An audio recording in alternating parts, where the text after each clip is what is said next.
Hello everyone, in this video I will do a breakdown of my Illumina Shield Weakpoint build. This is mainly a support build for the Exalted Tower of Trials, but it can solo clear any other game mode with ease. The build uses the Illumination technique and Duelist banner Shards, which synergize very well with each other and with other Weakpoint items. The way the build works is by using the foundation for a shield spamming build, paired with Weakpoint items like Zwei's Embrace, Ancestral Band, Absorption and Loyalty. It also allows you to have your banner up non-stop, which can be very good for boosting not only yourself, but also your party members with whatever effect you choose. Another huge advantage of this build is that you can have your Archon Fury active pretty much all the time, which offers a big damage boost and also a lot of survivability. There are two loadouts that you can have for this build.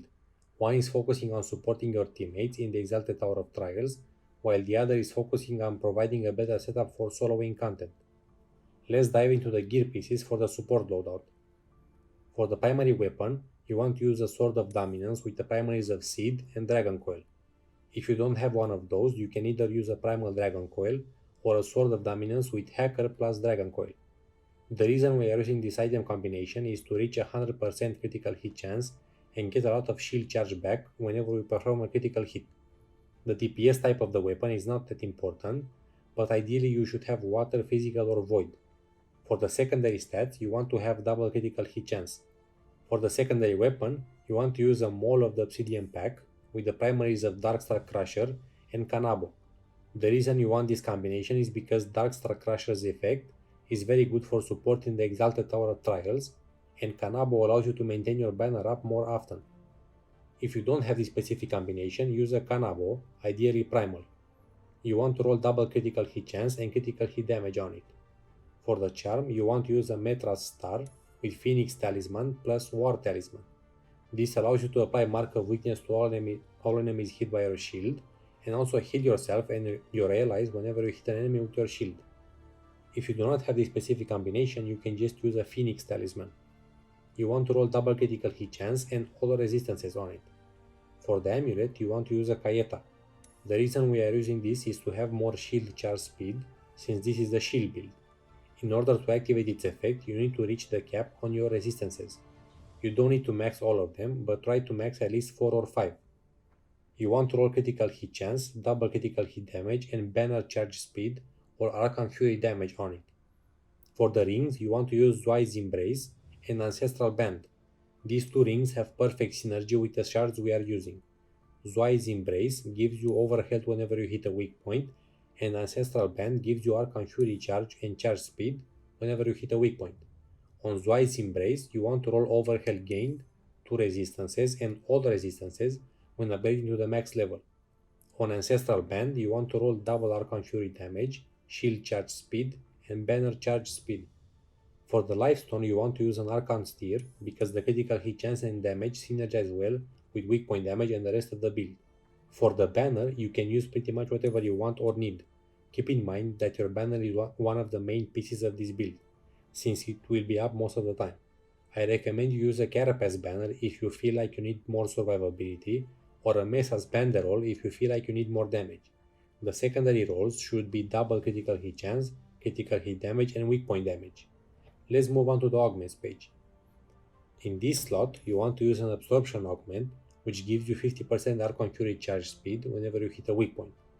The secondary stats should be weak point damage and elemental damage that matches your weapon DPS. For example, physical damage if you have a physical DPS weapon. In this slot, you want to use a Force Barrier Augment, which will prevent you from getting interrupted during your shield throws if you are above 50% overhealth.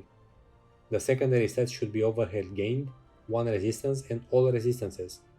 In this slot, you want to use a Mind Drift Augment, which gives you a lot of Archon Fury damage. The secondary stats should be double Archon Fury damage and damage to the ailment type that your weapon applies. In this slot, you want to use a Scourge Augment, which gives you shield charge whenever you defeat an enemy. For the secondary stats, you want to have Archon Fury damage and might in order to boost your Void Shell Augment. In this slot, you want to use a Loyalty Augment, which gives you a lot of Archon Fury charge and charge speed whenever you hit a weak point. For the secondary stats, you want weak point damage, ailment duration, and elemental damage that matches your weapon DPS. In this slot, you want to use a Lucid Vision Augment, which restores health whenever you hit an enemy with your shield. This can be very helpful in sticky situations. For the secondary stats, you want to have damage to the ailment type that your weapon applies, and might in order to boost your void shell. In this slot, you want to use a void shell augment, which gives you overhead whenever you perform a critical hit. Keep in mind that this augment scales based on the might on the augments next to it. For the secondary stats, you want to have overhead gain, 2 resistances, and all resistances when upgrading to the max level. In this slot, you want to use a Divine Conduit augment, which gives you Archon Fury charge speed whenever you are hit. For the secondary stats, you want to use Archon Fury damage and might in order to boost your void shell. In the final slot, you want to use an Iron Heart augment, which gives you a little bit of critical hit chance. For the secondary stats, you want to have Weakpoint damage and elemental damage that matches your weapon DPS. Let's move on to the Shards. This build uses the Illumination technique and Duelist's banner Shards.